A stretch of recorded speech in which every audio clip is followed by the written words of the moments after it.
Hi, this is Michael Buffer, and welcome to the Boxhard Podcast. Hello, everyone. This is Mikey Garcia. Yo, it's your boy, the odd guy himself, Malik King Scott. Hi, I'm Charlie Edwards. This is Fast Eddie Chambers, and you're listening to the Boxhard Podcast with my main man, Joey Coastman. Hello everybody and welcome to episode 88 of the Boxhard Podcast. Two fat ladies, 88 of course. Right, I'm your host Joey Coastman. We're going to waste no time. We're going to go straight into things. But of course, first things first, we're going to welcome the two people I've got with me this week. It's the reoccurring Mr. Ayaz Sumra. Some weeks he's not here, some weeks he is here. He is here this week. So Ayaz, welcome to the show. How are you doing? I'm good, Joey. How are you? Yep, I'm very good, very good. And also, we're going to welcome a new panellist, a lady that may be involved in quite a few of our forthcoming shows. So I just want to bring in B. B, welcome to the show. How are you doing? Hello, I'm well, thank you. How are you doing? Very good, thank you.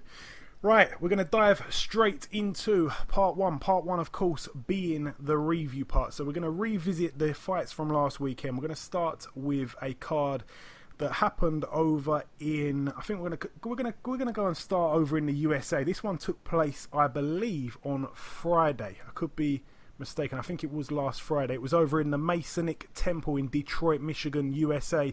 One fight on this bill to mention, really, the American double Olympic gold medalist Claressa Shields. She moved to 3-0, and in doing so, she also picked up it was vacant, it's now not vacant, the WBC Silver Female Super Middleweight title. She picked up an 8-round unanimous decision victory over Sydney LeBlanc, who had a record of 4-1 with one draw. So a decent little step up there for Claressa Shields. She also now picks up her first piece of silverware, so all the very best to her. Moving over now to Argentina, a couple fights to mention on this bill. I can't really pronounce the venue. It's a bit of a mouthful for me, but top of the bill, Diego Chavez, former opponent of Tim Bradley, former opponent of Brandon Rios off the top of my head, and many others.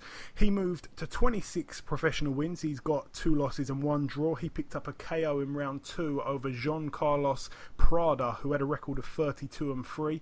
Prada was down twice in round 2 and it was called a halt. Very good win there for him. And also on the bill, brother of Marcos Maidana, Fabian Maidana. He moved to 13-0 and he's world ranked, so he's looking to be moved pretty quickly. He picked up another knockout. He picked up a knockout in round 4 against Pedro Verdu.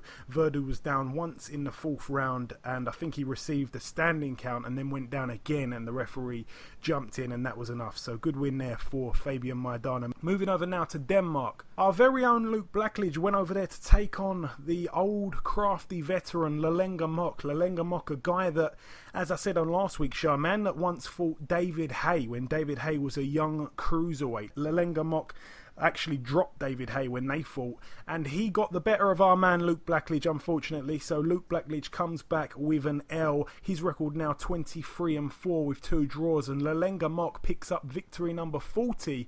He's also got 14 losses and 1 draw. Can't really see him having many more fights, but nonetheless a good win for Lalenga Mock over in Denmark. Moving over now to Estonia. We thought that Ian Lewison was going to be on the bill against Robert Helenius. We thought that Derek Chisora was going to be on the bill against Robert Helenius. We wasn't too sure who it was going to be. It ended up being neither of them. A man stepped in at late notice called Evgeny Orlov. He had a record of 17-14 with 1 draw going in. It was for the vacant WBC International Silver Heavyweight title.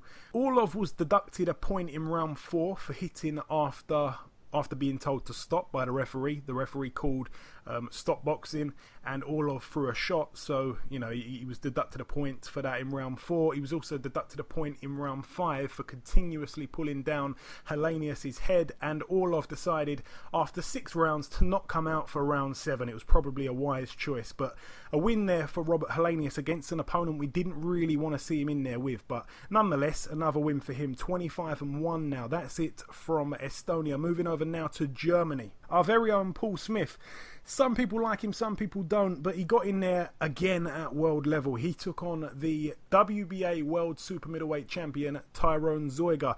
Tyrone Zoiga had an unbeaten record, 20-0 with one draw. Paul Smith, 38-6. Ayaz, I know that you didn't watch this fight. I managed to catch a bit of this fight. B, if I'm not mistaken, I think that you got to watch a bit of this fight as well, so I'll come over to you in just a moment. I'm going to give my take on it. Basically, for me, I felt going in that Smith was the underdog. I felt going in that Smith would need to put on a performance like he did in the first Arthur Abraham fight to really have any chance against this guy. A lot of people don't really rate Zoiga too highly, but I think he hasn't really had a chance. I think this was a good fight for him, to kind of make a statement, especially to that German crowd, that German fan base over there that he's got. So, yeah, this was the name for that. I think that Paul Smith, it had been a long time. Some people forget that first Arthur Abraham fight, if I'm not mistaken, I think it was back in 2014 or maybe even early 2015. So it was quite a while back now. He made the weight. He actually did look pretty good on the scales, in my honest opinion, but it just wasn't enough. He got outclassed pretty much from the first round. It was tough to see some of it, to be completely honest. He didn't really win a round that. I think maybe you could probably give him one round at a push. He was also knocked down in round 12 and he went absolutely crazy, but I don't really know why, because he had absolutely no chance, no chance at all. We were all waiting for him, there was loads of people like Tony Bellew. We were all kind of waiting for him to just go out in maybe like the 11th or 12th and just pile it on, just throw anything you can, even risk getting stopped trying to get the victory out here, because you're probably not going to get a decision in Germany, and I'm not knocking him for that. You probably can't. It's pretty hard to get a decision over here these days, but we were waiting for so long and he just didn't have it. So I think that Tyrone Zoiga was the younger, fresher guy. He was a lot quicker throughout the fight. I think the speed was a bit of a problem for Paul Smith. And every time Paul Smith unloaded, and we were pretty biased because we were behind him we were trying to just wait for him to do something. Whenever he unloaded a combination, Tyrone Zoiga would land another combination in response to that, and it would just be much more effective. So yeah, it was hard to see, but we definitely know that's hopefully his last shot at world level. I like the guy. It's a shame. I wanted him to become a world champion, but it just wasn't to be. And I don't think he's going to have an easier crack at anybody else, especially in the near future. So, yeah, that's what I saw over there in the Rittel Arena, Germany. I'm going to come over to you, B, just before we move on from this subject. What did you make of that fight? I totally agree with you, actually. I thought coming out onto the scales, Paul looked in really good shape. He obviously lost a fair bit and got really toned for it, and it looked like he was ready for it, really focused. Unfortunately, I just thought he was getting pretty much outboxed and wiped out, really. I didn't think he was throwing enough, and Zoiga obviously was just a better opponent all round. I don't know why. Well, he had a go, didn't he, for his third titles, but I just think he should finish the game now. So as I said, I only saw probably about 3 or 4 of the rounds, but unfortunately, it wasn't great for Paul at all. Yeah, I think if I had a chance to just watch 3 or 4 of the rounds, I'd have probably done the same. He didn't really miss much, to be honest. So it is what it is. Very unlucky there for Paul Smith. Moving over now to the Casino della Valle over in Italy. Probably pronouncing that very wrong. We know that Italians and the cards over there, they really like to pad records, and it's very rare that you see a really good-looking card on paper over there. So a guy called Emanuele Blandamora, who got stopped by Billy Joe Saunders once upon a time. He fought for the EBU European middleweight title. He picked up the belt. He picked up a unanimous decision win over 12 rounds against Alessandro Gotti, who had a real good looking record, 30-1, but again, you just don't know how padded it was. Blandamora now 27-2. Alessandro Gotti 30-2 with 1 draw. Also on the bill, Carlos Takam. He took on Ivica Bakurin. Ivica Bakurin, I've definitely seen that name before. I can't really remember off the top of my head. I'm not going to click on his record. I know that he's definitely fought someone. It might have been David Price. If it might have been David Price, I think David Price probably stopped him. Do you know what? I'm going to even go as far to say it was probably on that Everton Tony Bellew undercard. I'm going to have to check that afterwards. So brownie points to me if I get that right. But Carlos Takam picked up a knockout win in round 2. He now moves to 35-3 with 1 draw. His opponent was down twice in round 1 and once in round 2. A knockout win for Andrea Di Luisa. That's a former opponent of George Groves. George Groves stopped him last January, if I'm not mistaken. He moved to 18-4. His opponent was knocked out in round 1. Andrea Scarpa was also on the bill, former opponent of O'Hara Davis. He lost to him, of course. He picked up a points win over 6 rounds against Georgi. Abramishvili. I've probably got that very wrong. But anyway, another win there for Andrea Scarpa. I quite like the guy. I remember being at the press conference for O'Hara Davis and he was just swearing left, right and centre. He didn't even really speak much English, but what he did know was pretty funny language, pretty bad language. It was very funny. It made for good watching. Also on the bill, Devis Boshiero. His record 41-5. Pretty padded. He's been at European level. He picked up a points win against a guy who was 3-3. That just really gives you an indication of how padded these records are. A man that's 41-5 taking on someone who's 3-3 and going 6 rounds with them. So nonetheless, the 42nd win there for Devis Boshiero. Moving over now to the Waterfront Hall in Belfast, Northern Ireland, United Kingdom. A couple fights to mention on this bill. This one was, of course, the Box Nation show last week. I'm gonna try and go through this pretty quickly. I'm gonna start with the undercard. Paddy Barnes, he was in there against Silvio Ultianu. Now, Silvio Ultianu was a guy that has been around for quite a while. He's a guy that, he's very tough. He's a guy that has pushed many men pretty close. His record was 16-11, but I did say on last week's show he's a lot better than what his record suggests, and he turned out to be that. He kind of rolled back the clock a little bit, I think. He hasn't had that many fights, but he's kind of, I don't really think he's fought to that kind of potential for a few years, so he kind of rolled back the clock, so to speak, in that way. Paddy Barnes maybe even possibly underestimated him a little bit. He was obviously only 2-0 going in there. It was for the vacant WBO European flyweight title, so it's good to see these guys being moved very quickly. To fight for the European title in just your 3rd fight is exceptional, so I'm very happy for Paddy Barnes for winning the fight. But there was some rounds that were kind of going either way. It was a little bit hard to score in some parts of the rounds. It was one of those fights you just didn't really know what was going to happen. It was going to show us some interesting scorecards. It ended up being a majority decision win there for Paddy Barnes over 10 rounds. So he picks up the win, but yeah, definitely it wasn't one-way traffic. It was very much back and forth there. Also on the bill, Craig Evans took on Stephen Ormond. Craig Evans, to be honest, really looked the better fighter throughout. Ormond was also knocked down twice in round 10. I might have been a little bit harsh there. He did okay in some of the early parts, but as the fight went on, he just didn't really have it in the tank anymore at this age. Stephen Ormond now 24-4. Craig Evans 17-1 with 2 draws. That was for the WBO European title. Craig Evans' title. He gets another defense there. And now the main event. I think probably it wasn't the main event in terms of the way the card was panned out, but certainly on paper, John O'Carroll 13-0 took on John Quigley 14-0. It was a very good fight, this fight actually. It was for the vacant IBF East and West Europe super featherweight title. A bit of a strange belt, but no, it was a really good fight. Two-way traffic, definitely. There were many rounds that were very hard to score.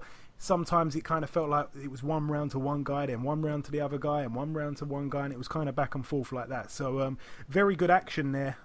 That's totally what we expect from 2 unbeaten fighters, both afraid to lose their O's and really fought with their hearts on their sleeves. So it's very good to see there over in the Waterfront Hall. John O'Carroll ultimately picked up the win. I think on paper he was probably the slight favourite, and it was a split decision win over 12 rounds for John O'Carroll. So very good win there for him. And moving over now to the main card of last weekend, in all honesty, moving over to the Mandalay Bay Hotel and Casino. A couple fights to mention on this bill. I know that if you're any bit involved in boxing, you certainly know that this bill took place. It was absolutely huge. I'm going to start with the undercard. Russian's Dmitry Bivol. He moved to 11-0 with a brutal TKO of Cedric Agnew, who had only been stopped, I think, once. I think it was against Kovalev in round 7, if I'm not mistaken. So Dmitry Bivol gets him out of there in 4. So a bit of a statement there, a bit of a measuring stick kind of fight. Cedric Agnew now 29-3. He did not win a second of any round, really. Dmitry Bivol just kept coming forward, landing shots at will. He couldn't miss with a right hand. He was just absolutely brilliant. Definitely one to watch out for. We've been kind of banging the drum about him for quite a while now. Also on the bill, the man that opened up the telecast, certainly on Box Nation anyway, during the fight. I think it was 2 a.m. start, if I'm not mistaken, Saturday night, Sunday morning. A man that's been on the show before and a man that's going to be joining us on the show a little bit later, Luis Arias. He moved to 18-0 with a TKO in round 5 against Arif Megomedov, who had a record of 18-1. It was supposed to be both guys' toughest test on paper going in, but I tell you what, Luis Arias did not make it look like that. He had his man down in round 5 and successfully got another defense of his USBA middleweight title. So very, very good stuff there from Luis Arias. Moving over now to a strange one. Guillermo Rigondeaux putting his WBA Super World Super Bantamweight title on the line, and also his IBO World Super Bantamweight title on the line against Moises Flores. Moises Flores 25-0. Rigondeaux 17-0. Now, this is what I wrote down because I took some notes during the fight. I was shocked, firstly. So this is the events. This is the order of events, how the fight kind of unfolded for me. So firstly, I'm going to say that at the end of the day, Rigondeaux ended up walking away from that fight with a KO in round 1. Now, this is what I saw. Rigondeaux was landing shots with his hand behind the other guy's head. So he had his hand on the back of his head while, landing up, shots, uppercuts, etc. But I didn't see the referee jumping in to tell him off for that. But it just so happened, just as it was all going off, the bell went. So when the referee jumped in, initially I thought he was jumping in to separate them because it was the end of the round, as every referee does. The bell had obviously sounded and he kind of jumped in, the referee, but then Rigondeaux landed a left hook clearly after the bell did the left hook land, and it was a really, really big shot. But in my opinion, I think that Moises Flores definitely made a meal out of it. He definitely tried some kind of attempt to get Rigondeaux disqualified. It was a huge shambles by the referee, Vic Draculic, very embarrassing. He actually had to leave the ring and watch some computer replays and find the commissioner, along with asking other referees for advice. Vic tried to cover up his shirt microphone for the entirety of the shambles, but we pretty much heard everything he was saying, so it was really interesting. At first he was going to rule it a no contest, but then he ended up deciding to change his mind and call it a knockout. So in hindsight, it shouldn't have been ruled a knockout because the shot landed after the bell. I'm just talking by the rules here. That's what the rulebook would say, but Flores did milk it as much as he possibly could, so maybe he deserves it. I mean, I felt it was a little bit harsh on Flores, but Rigondeaux was always going to win that fight, so I don't know if he looked for a way out. I don't know. It was just crazy. The whole thing went on for about 15 minutes. The referee was going to do about 3 different things. In my opinion, I'd have probably given it a no contest, but that's what I thought at the time. I'm not making that judgment in hindsight. At the time, I thought, no, this has got to be a no contest. The referee said he didn't even hear the bell, so it was just. I've never seen anything like it. I'm going to throw it over to Ayaz first. What did you make of this? It was absolutely crazy. Yeah, it was absolutely crazy, but I reckon that fight shouldn't have counted. I reckon it should have went to no contest, in my opinion. Okay, fair enough. Yeah, I agree with that. B, did you happen to catch this card? It was obviously pretty late. Yeah, unreal. I watched the fight for sure. I couldn't believe it. At first, when I saw the punch, I thought, oh, that was a good knockout. However, Flores, I don't know whether he looked like he was just closing his eyes. It didn't look like he was knocked out, did it? And then the bell. So that would have changed the whole decision again. Why don't you just watch the replay? They were all standing in a circle outside the ring, having a conversation and trying to determine what had just gone on in that ring. Watch the replay for one. But it was pretty messy. I think it should have been a non-contest. However, again, due to it could have been an accidental, I don't know, it could have been the right decision. So it would be good. Yeah, you're right. I think Rigondeaux definitely would have beaten him anyway, no matter what. So probably it is just the right decision overall. Yeah, it was certainly messy. That's what we will agree on. we'll leave that fight there. I think we could probably talk about what happened all day. We could probably sit here and talk about what happened longer than what the referees and all the commissioners. And I think he was even shouting out for someone called John at one point. We could probably talk for longer than those guys did. But moving over now to the main event for the WBA, IBF and WBO World Light Heavyweight titles over in Las Vegas, of course. The rematch, Ward Kovalev 2, Kovalev Ward 2, however you want to call it. Andre Ward 31-0, Sergey Kovalev 30-1 with one draw, that one loss being to Andre Ward. Now, for me, it was, in some ways, I scored it a little bit similar to the first fight. You know, there were many rounds what were kind of like one round here, then one round to the other guy, as I kind of said earlier. There were many rounds that were pretty close. I actually had it, and I've got my scorecard here. I actually had the fight scored. The first 3 rounds I gave to Kovalev, so I had him 3 up. And then the next 2 I gave to Ward, so I had it 3-2 after 5. Going into the 6th, I really couldn't separate them. I actually gave it an even round, a 10-10 round. And then going into the 7th, I gave it to Ward. So going into that 8th round, where obviously we know what happened there, I actually had it a draw. Some people had it with Kovalev, some people had it with Ward. I'm going to go over to you. If you did score the fight, we'll ask your opinion, Ayaz and B. But yeah, it was a good fight. I mean, you know, it was for me, it was kind of fought at a pace what Kovalev's not really used to. Some people were saying that I think even the commentators were saying that he was kind of setting the pace. It was all being done at his pace. I disagree. I don't think it was done at his pace. I really thought that Andre Ward was making him work a lot harder than he did in the first fight, and he tired.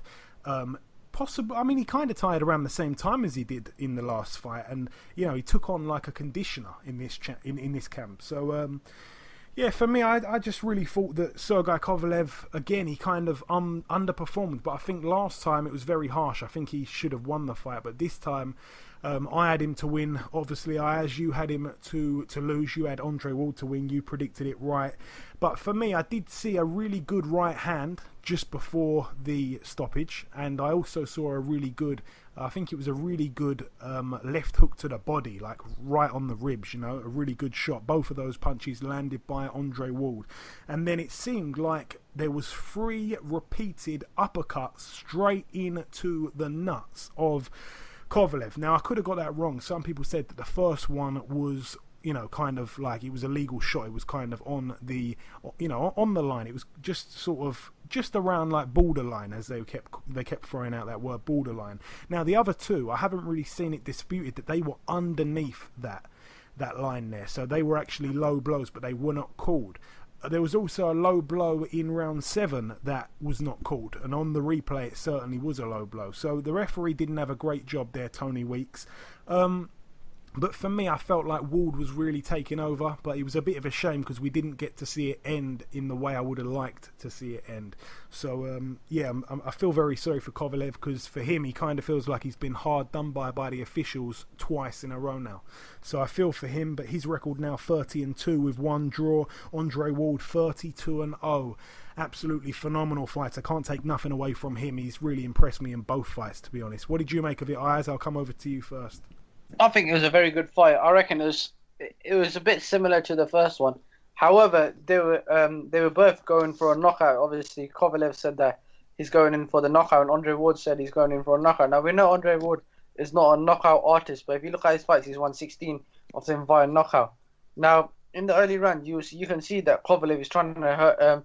Kovalev was going for that knockout, but it wasn't. He didn't really hurt Andre Ward as much. And obviously, come the 8th round, Andre Ward hit him with that right hand, and obviously you can see Kovalev was really hurt when Andre Ward hit him. I thought, in my opinion, hit him with a low blow, but I think that was a controversial. I reckon the referee shouldn't have stopped it. I reckon what the referee should have done has given a count, and that, in my opinion, was wrong. He shouldn't have stopped it. He should have given Kovalev a count, and if that count was happened, then obviously this wouldn't have happened. Now, obviously, Ward won the fight, and after the fight, they asked him, would they like a rematch? I wouldn't want to see the rematch again. I'll tell you what I'd like to see. Ward says that he wouldn't mind going up. He'll move up to cruiserweight. Now, in my opinion, I wouldn't like to see him go up to cruiserweight as of yet. I want him to fight Adonis Stevenson, unify that division. I know he's unified. He's got the WBO, WBA, and IBF. I want him to fight Adonis Stevenson and then move up to cruiserweight and fight someone like a Tony Bellew. I reckon that'd be a very good fight, or Usyk.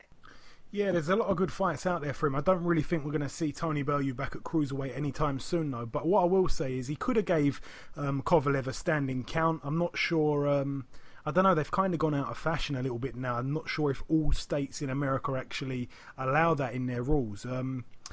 First and foremost, what I will say is he was already warned for low blows, Andre Ward. Now, for him to throw 2 in a row there, he would have surely been... he would have been properly told off by Tony Weeks.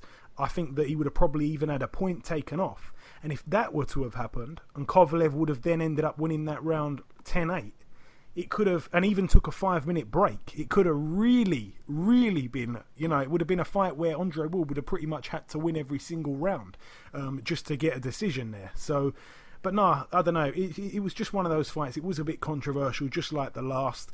I'd like to see it again, because I don't really think anyone's going to be able to get anywhere near Adonis Stevenson in terms of a contract. He seems to really select his opponents. But yeah, I'd like to see him in the mix at some point. We need to see Adonis surely in a big fight at some point, a big fight where he's perhaps unifying or fighting somebody that has really got a threat level towards him, which he hasn't done for quite a while now. Ever since he actually picked up the title, he's been really selective with his opponents. But just before we move on from this, I'm going to go over to you, B. I know that you watched this fight. I know that this one was a fight that you was looking forward to for a long time.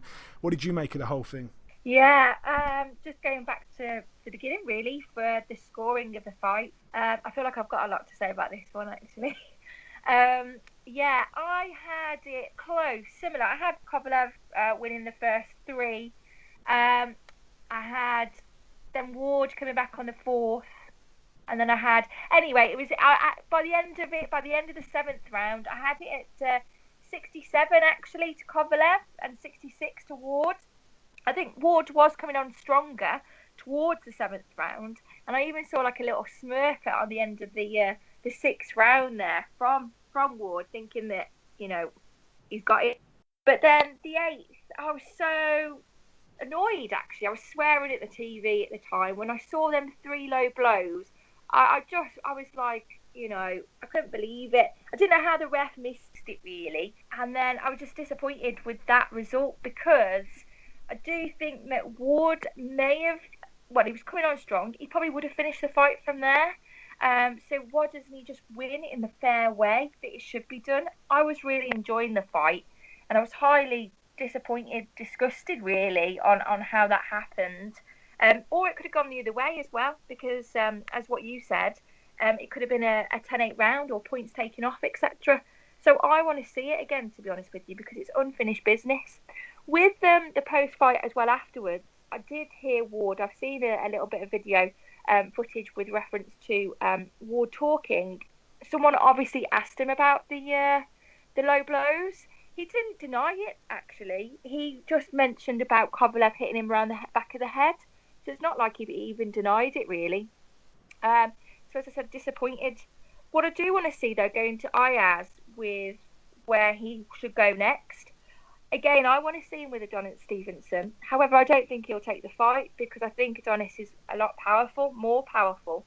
And I think Ward will be the one that will be diverting and running away from this fight.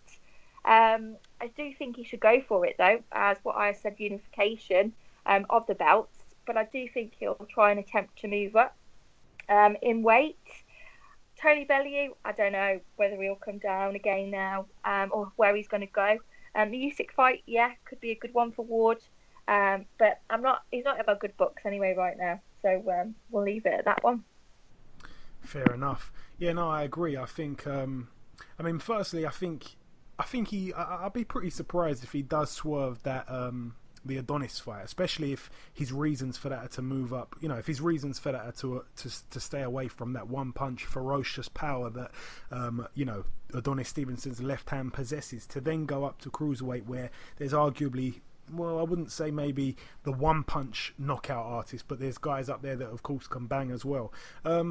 he's got to be careful, really, because I think if he moves up too far, like perhaps maybe fighting Usyk, I think that could probably be a bit of a silly move. I think maybe he loses that fight. So I think he's got to be careful with what he does. I think possibly the Kovalev third fight probably won't bring in as much money as the other two did, and I know that they really didn't do too well anyway. So, yeah, he's in a bit of a stalemate, to be honest, but nonetheless a good fighter. And as you said there, you touched on he didn't really try and avoid talking about or denying the fact that he threw low blows during the fight. I think that when the question was asked, it was probably about low blows in general, because I think there was so many that I'm not even sure that he knew which one they were talking about. There was many low blows.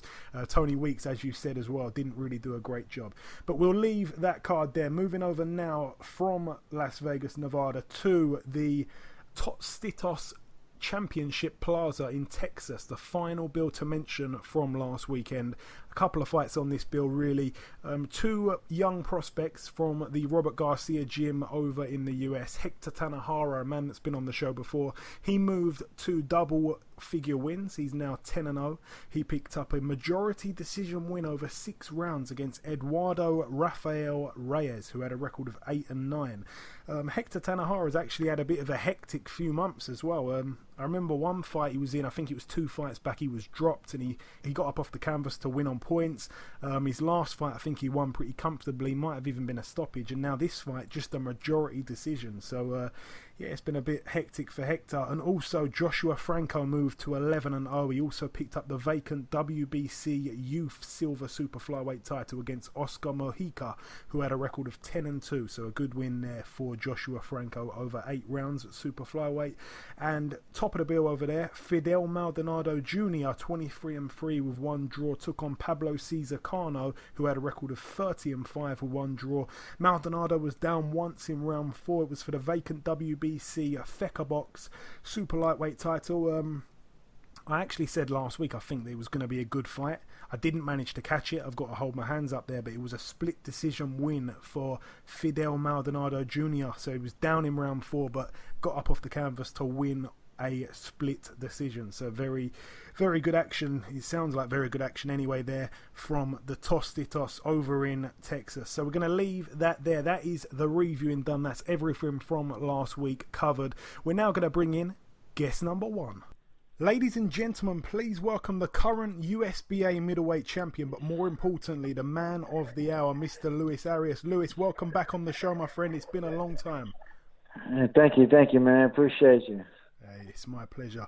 So, Luis, you opened up the TV card. I'm not sure if it was the same in the US, but here in the UK, you opened up the show. I was watching it live. You were set to take on what would be on paper your toughest opponent to date, Arif Magomedov. He had a record of 18-1. Now, Magomedov had some good names on his record, arguably some more standout names than you actually had on your record. He beat some good guys along the way until he met you. Unbelievable performance from yourself on the weekend, my friend. What did you make of it? Thanks, man. No, I felt like I made my statement. I came into that fight knowing I had to make a statement. I had to prove that I was one of the best in the division, and I think I did exactly just that. I think it was a great performance, and I got the job done. I said I would knock him out, and I knocked him out. And Luis, that was a fight where, as I said just there, it was supposed to be your toughest fight.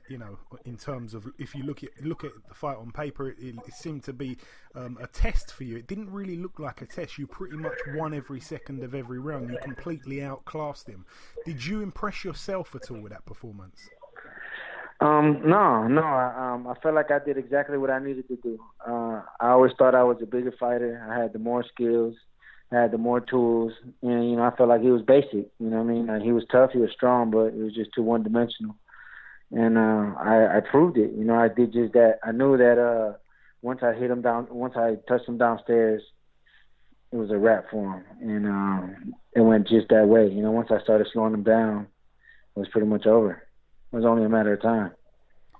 And what impressed me the most was the mean streak. I remember you went back to your corner at the round, at the end of round 4, and you had a good round in round 4. That was fair enough. But I didn't really feel like your opponent was done. It just goes to show what you see when you're in the ring rather than what you can see on the TV. You said to your trainer, "He's done," and it was picked up on a corner microphone. As soon as you said that, you came out in the 5th round on a search and destroy mission and you put him out. Anything else to add to that fight, or should we leave that there? No, I mean, like I said, I can read a fighter, It's only a certain time. Like, after you get hit so many times, it's only a matter of time, and I can see it in his eyes, So I knew he was done, and I got him out of there. So we did just that, I trained to do exactly what happened. I trained to do that.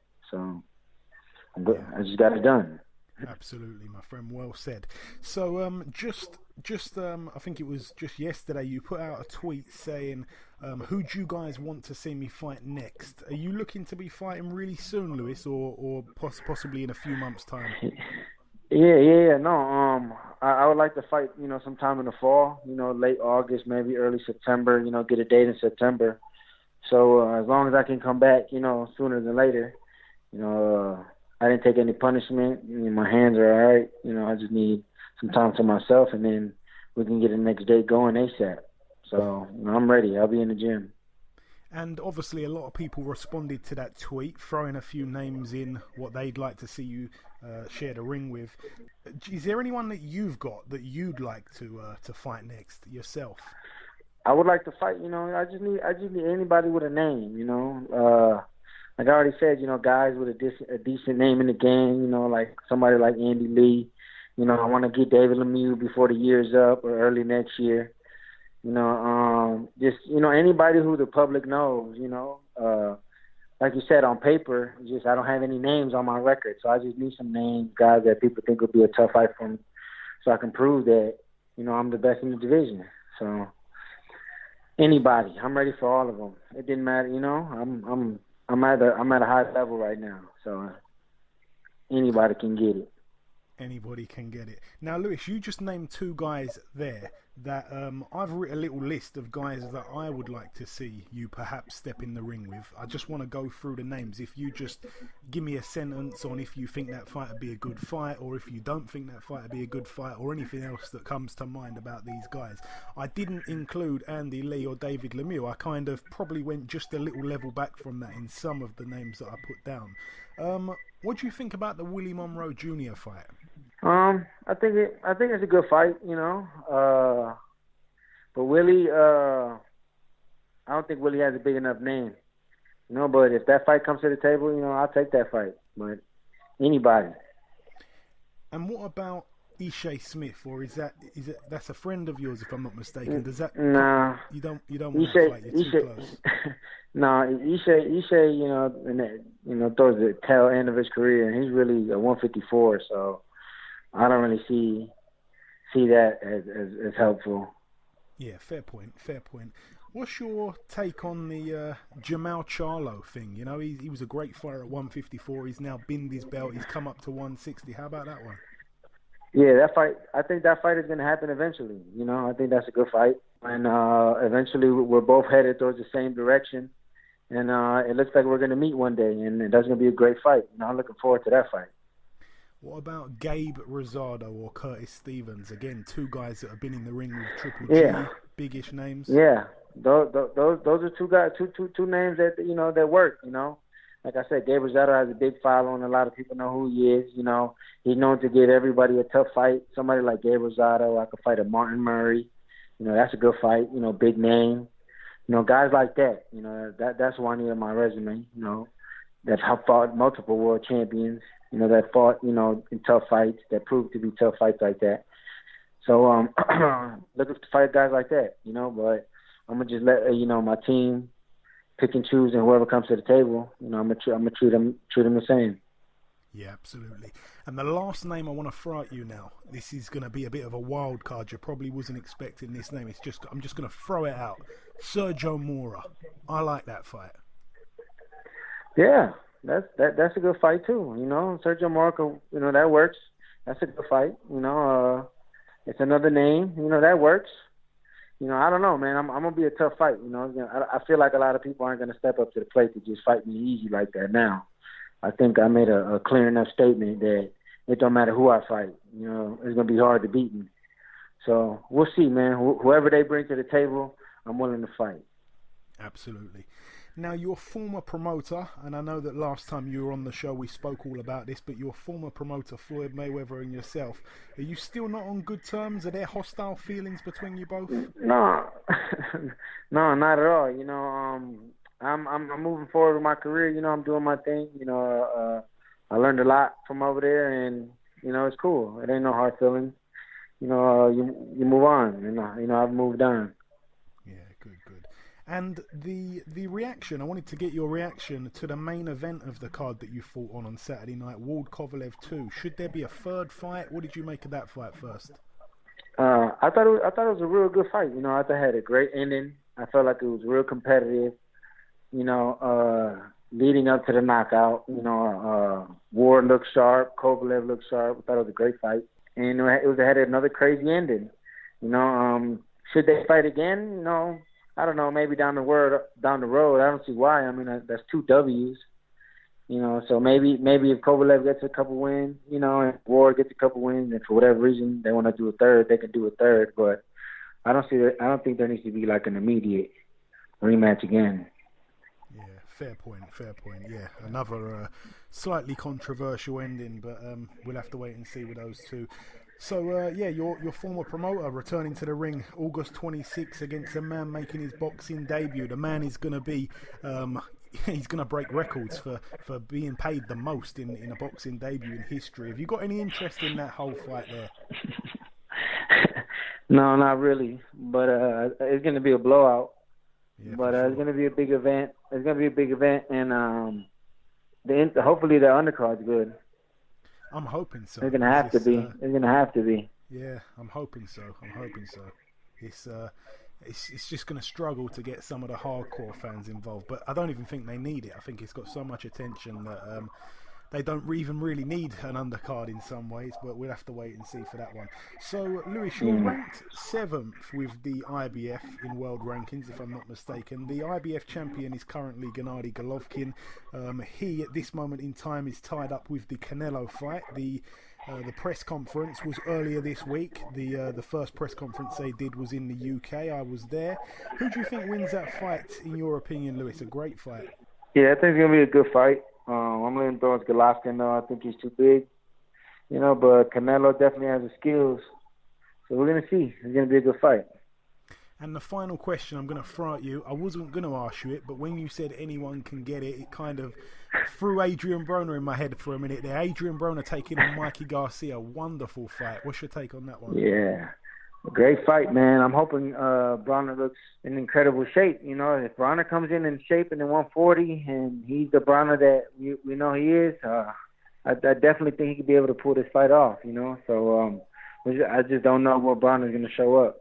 But it's going to be a great fight. I think that's a real skilled 50-50 fight.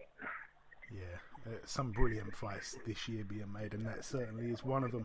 Right, finally, just before we let you go, Lewis, any message at all you want to send out to anybody at all before we let you go? Anything you want to say?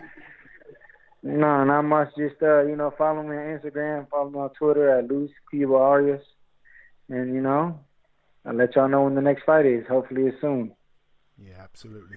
That's Luis Cuba Arias. That's LuisCubaArias, for those that didn't understand when he said it a little bit quick there. Okay, listen, Lewis, it's always a pleasure, my friend. Congrats once again on your win on the weekend. Thanks for taking time to speak with us, and I'm sure we'll catch up again soon. All right, thank you.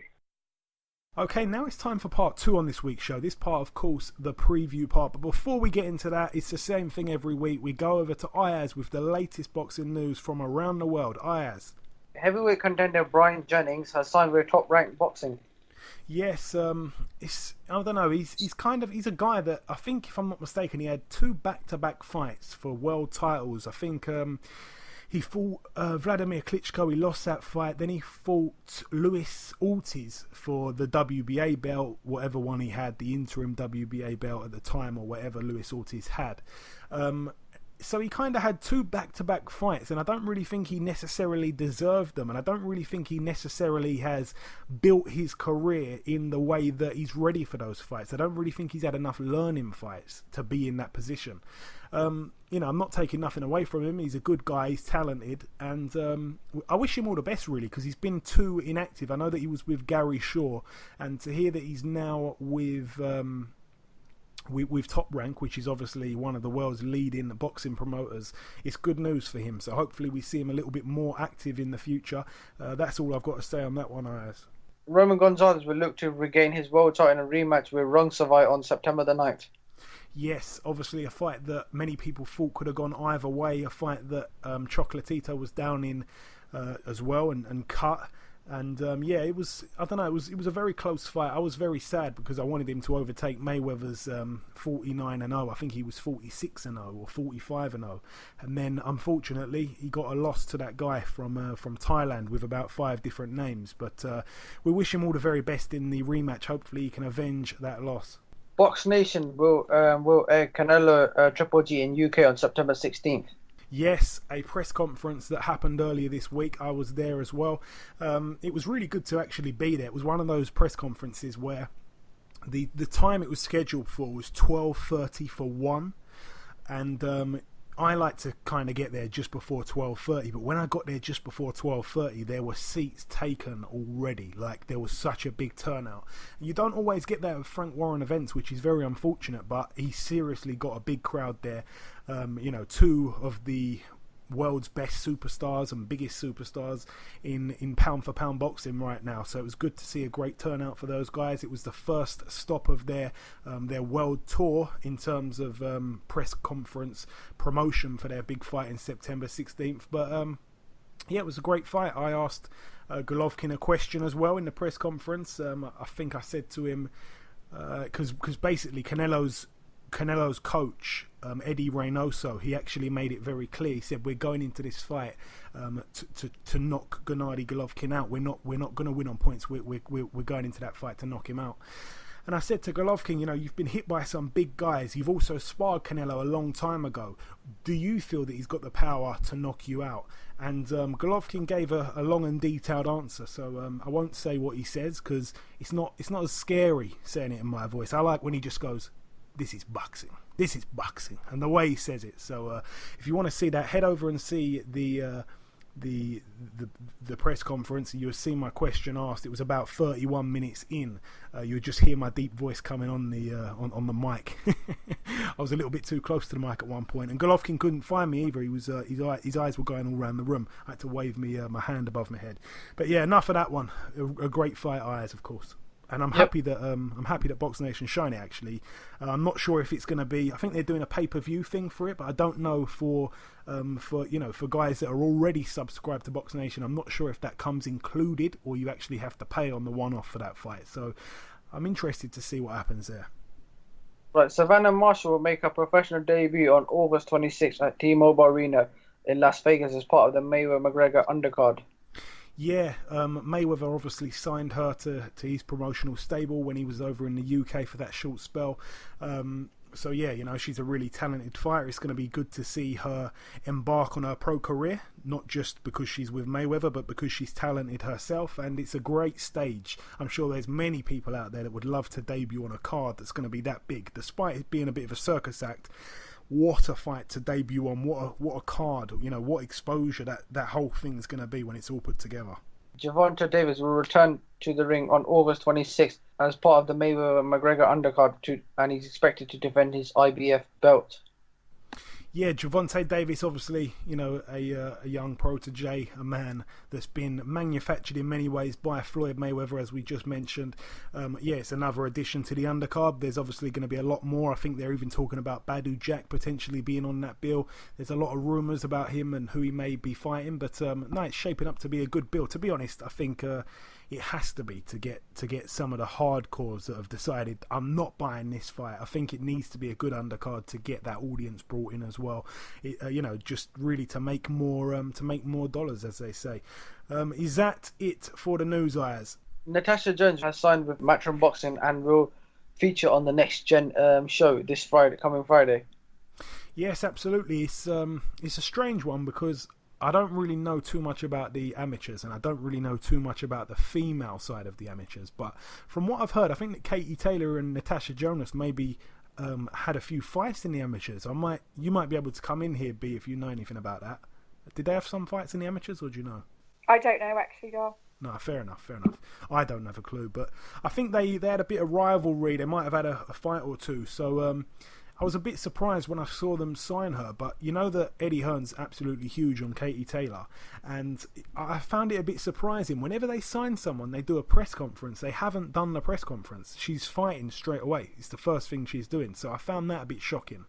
So hopefully she's not playing second fiddle to Katie Taylor. Hopefully they both get a fair shake and and both a fair crack at the whip. So very best of luck to her, of course. A woman that I thought was actually walking away from the sport. I think she gave birth not too long ago. But it's great to see her, embarking on a pro career just like her perhaps rival. She could even be best of mates. I don't even know too much about the amateur scene. But yeah, her and Katie Taylor both with Eddie Hearn, and it's going to be interesting to see what happens. Any more news for us, Ayaz? That's it for the news. Okay, my friend, thank you very much. Right, now, time for part 2. We're going to dive into the preview, and we're going to try and go through this as quick as possible. We're going to start with the Walker Activity Dome in Newcastle, Tyneham, United Kingdom, the Next Gen show. A couple fights to mention, really, on this bill. Anthony Fowler's on it. Stuart Hall's on it, former world champion. Bradley Saunders is on it. As we also mentioned there, Natasha Jonas making her debut. All of those people are on it. All of those opponents are yet to be announced, which is never a promising thing to see. And probably the main fight, a man that's making his homecoming, Josh Kelly, a man that was on the show a few weeks back as well. He's in his 3rd professional contest. He's a man that's very exciting to watch, a man with a style that is just suited to the pros so much. And he's a lovely guy, so I wish him all the very best in his fight against Tom Whitfield, who has a record of 4-1. So a good little opponent there, good little record on paper. Josh Kelly, unlike many other guys that have just turned over, everybody he's fought so far, he's only fought 2 guys, this is going to be his 3rd guy, they've all had winning records, they haven't had like 97 losses and 10 wins. He's going in there to fight some good guys, and he's doing it at a pace that will capture a lot of boxing fans, because people don't want to see those big mismatches. He's doing it the old-fashioned way in many ways. So all the very best of luck to Josh Kelly. Moving over now to the Hotel Jaragua over in the Dominican Republic. One fight to mention over there, Javier Fortuna, 31-1 with 1 draw, takes on prospect Nicolas Javier, who has a record of 16-0. I don't really know too much about Javier. I've only found out about him this week. He's got a couple of solid wins on his record, but it's a major step up here against Javier Fortuna. It should be a good fight, though. We'll definitely look out for who wins that one. Moving over now to Poland. A fantastic card over in Poland, by the way. Again, Polish are not really known for putting on fantastic cards, but this is a really good card. Cruiserweight Adam Bowski, very good prospect. Another name that people should remember, because he's going to be a household name soon enough. Adam Bowski, 9-0, takes on Lucas Janik, 28-3. A really big step up here for Adam Bowski. It's an 8-rounder at cruiserweight, that one. Also on the bill, Maciel Sulecki, 24-0, takes on Damian Ezekiel Bonelli, who has a record of 24-1. So that should be a really good fight. 2 guys unbeaten as well. I don't really know too much about these guys, but Lucas Weisbicki, 12-0, takes on Robert Tlaktlik, 20-0. So should be a bang up there. That's an 8-rounder at super lightweight. Also, former world champion, former WBO cruiserweight world champion Krzysztof Glowacki, really good fighter. His only loss was to Usyk for the title. He takes on Hisni Altankaya, who's 29-0. I've never heard of him, but he's 29-0. Certainly can't be overlooked. Really good fight on paper, that. Matthias Mastanek, former opponent of Tony Bellew, his record 38-4. He takes on Ismail Salak, a man that was stopped, I remember, by Sergei Kovalev a couple years back. His record 25-3. Should be another good fight. And top of the bill, Thomas Adamek, the Polish legend, 50-5. His record now. It's a 12-rounder at heavyweight against Solomon Halmuno, who has a record of 24-3 with 2 draws. He's took on a few guys. Can't remember who now, but I've seen that name before. All the very best to all those guys fighting over in Poland. Moving over now to Manchester, Lancashire this weekend. Former world title challenger Jimmy Kilrain Kelly, 21-1, takes on Pavel Semjonov, 20-6 with 2 draws. This one's for the vacant IBF East and West Europe Super Welterweight title. Jimmy Kelly's a man I haven't really seen too much of. I just remember that fight with Liam Smith. But I do know, B, that you've spent some time with Jimmy Kelly recently. So is he up for this fight? Is this a fight that we should definitely watch? Yes, definitely one to watch for Jimmy Kelly. I spent some time with him a couple of weeks ago. Yeah, he was devastated after that fight, the loss for the world title. But since then, he's had 5 straight wins on the bounce. He seems really focused and ready for it. I do believe he's going to win it as well. I know he's been after Jared Hurt also. He wants that. He'll be, once he wins this, the IBF, he will be then in the rankings, I think in the top 15. So that's when he's going to chase more of his dreams, really, and go for the other belts. So, yeah, definitely a great one to watch. Yeah, we wish Jimmy Kelly, well, the very best of luck in that fight there over in Manchester this weekend. As you mentioned there, he's hopefully going to be ranked in the top 15, providing he gets through this fight. Jarrett Hurd on the agenda. Jarrett Hurd obviously in a big fight against a man that was on our show last week, Austin Trout. So maybe a new champion at hand, but we'll have to wait and see. Also on that bill, Con Sheehan. He's 5-0. His opponent yet to be announced. I'm not sure how many rounds the fight's for as well.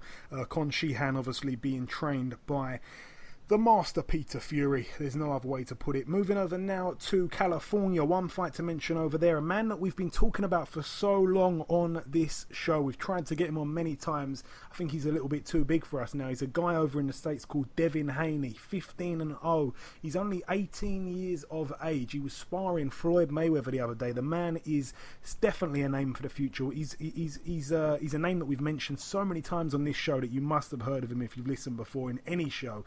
He's in an 8-rounder at lightweight against a man with a record of 8-5 with 2 draws. I'd like to see a bit of a step up, but all the very best to Devin Haney. Moving over now to the 2300 arena in Philadelphia, Pennsylvania, USA. One fight to mention on this bill, really. Former world champion Kermit Sintrom, 39-5 with 3 draws. He's in a 10-rounder at 154, the super welterweight division, against Tyrone Brunson, who has a record of 24-6 with 2 draws. Also, this Sunday at the Ford Community Center in Dearborn, Michigan, USA, the final fight to mention of the preview part of the show. Former world champion, well, former guest on this show. He's a friend of the show. Everybody that's been on the show before remains a friend of the show for life. Cornelius K9 Bundridge, 35-6, takes on Juan Carlos Rojas, 8-20 with 2 draws. So, you know, a losing record there. Cornelius Bundridge looking to get back in the picture. He's got the same birthday as me, actually, so added love for Mr. K9 Bundridge. It's an 8-rounder, that one, at super welterweight, and that's really it for the preview. And we've done all the reviewing, we did the news, we did guest number 1. It's now time for guest number 2. Ladies and gentlemen, please welcome a man that we've got a lot of love for on this show. He's been on the show a couple of times. He's even on the intro for every week's show, of course. It is the Beast, Mr. Mikey Garcia. Mikey, welcome to the show. Hello, and thank you very much for that. Always a pleasure being with you. The pleasure is mine, my friend. So, Mikey, first things first, we last spoke before your last fight against Zlaticanin. I just really wanted to congratulate you on that win. It was a brilliant performance, and it was rounded off by a devastating knockout. Any words you want to add to that fight just before we move on to what's next for you? Oh, well, it was just a wonderful night for me. I really was happy with my performance, and you know, that victory put me right back in the spotlight, and it's opening doors for bigger fights. Yeah, absolutely, absolutely. So in that fight, you dethroned Zlaticanin and became the WBC lightweight world champion. This upcoming fight you have is at 140. Are you still the reigning champ at 135? Yes, still the WBC lightweight champion, but we took this optional fight at 140 pounds with Adrien Broner. But I still have plans and hope to unify titles at 135. So I want to come down to 135 lightweight division and defend or unify the title after the Broner fight.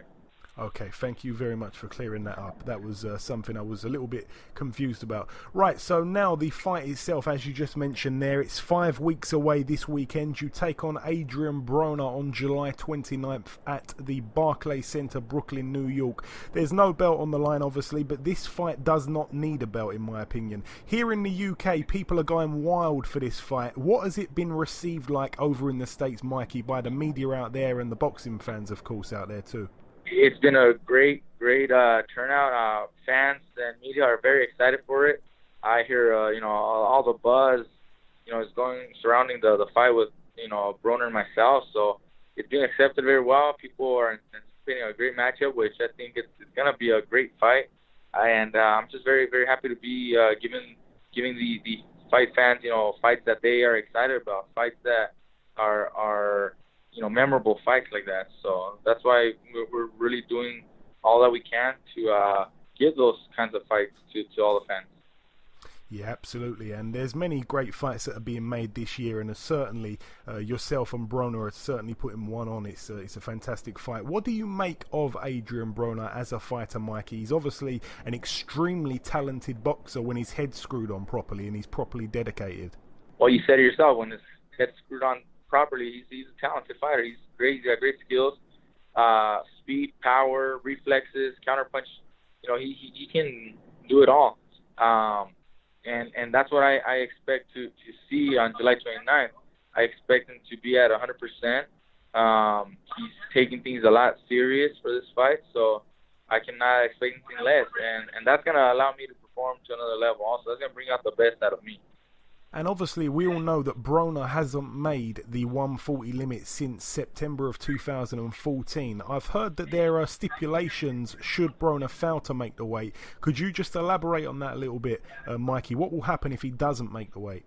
Well, when the fight was offered and mentioned, I made it clear that I couldn't do anything higher than 140. So I made it clear that I wanted a max, 140 pounds, and he agreed. He said he agreed, no problem. But there are going to be some penalties in case he doesn't make the weight. Just like in every fight, if you don't make weight, there's penalties to pay, and the commission and the teams get to negotiate that. But he agreed on 140 without hesitation. Tells me that he's going to be ready. He's going to prepare himself and be in great shape. Okay, fair enough. And Broner has obviously only lost just twice against two really good fighters. A loss to Sean Porter most recently, and then of course that memorable night on the 14th of December 2013 when he literally took a bit of a beating from your stablemate, your gym mate, Marcos Maidana. Some people forget the mastermind behind Maidana's game plan is your older brother Robert Garcia, who will be in your corner. I give Robert a lot of credit. I think he's an exceptional trainer. I'm sure that you're very happy to have him in your corner, not just on fight night, but all the way. It's very much a family affair when you step in the ring. Of course, and it's great, having my brother with all his experience and knowledge in the sport as a fighter and as a trainer.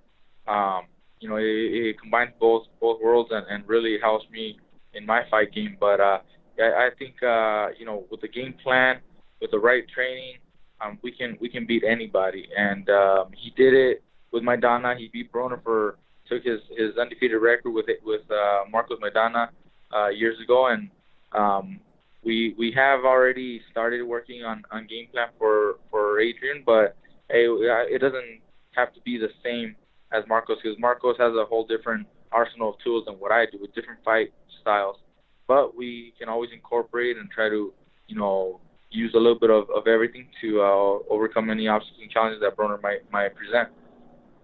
And Maidana has got a reputation of being a huge puncher. Sean Porter is a big puncher too. However, you actually, and I'm going to throw out a statistic here that you may not know, you've actually got a higher knockout ratio than both of those guys. They couldn't manage to put Broner out. Do you believe that you've got the power to knock him out? Well, I think I have the power and to put him down and possibly stop him. It just depends on the amount of punishment he can take or the kind of power he can take also. I think the right punch with the right amount of force behind it can put out anybody. And that's not exactly what I'm looking for in this fight, but I do feel that it's very likely to present itself, and I will be able to stop him.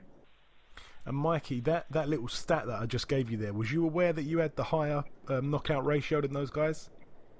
No, I didn't. I wasn't aware of that, but that's pretty interesting. There you go, my friend. It's all yours.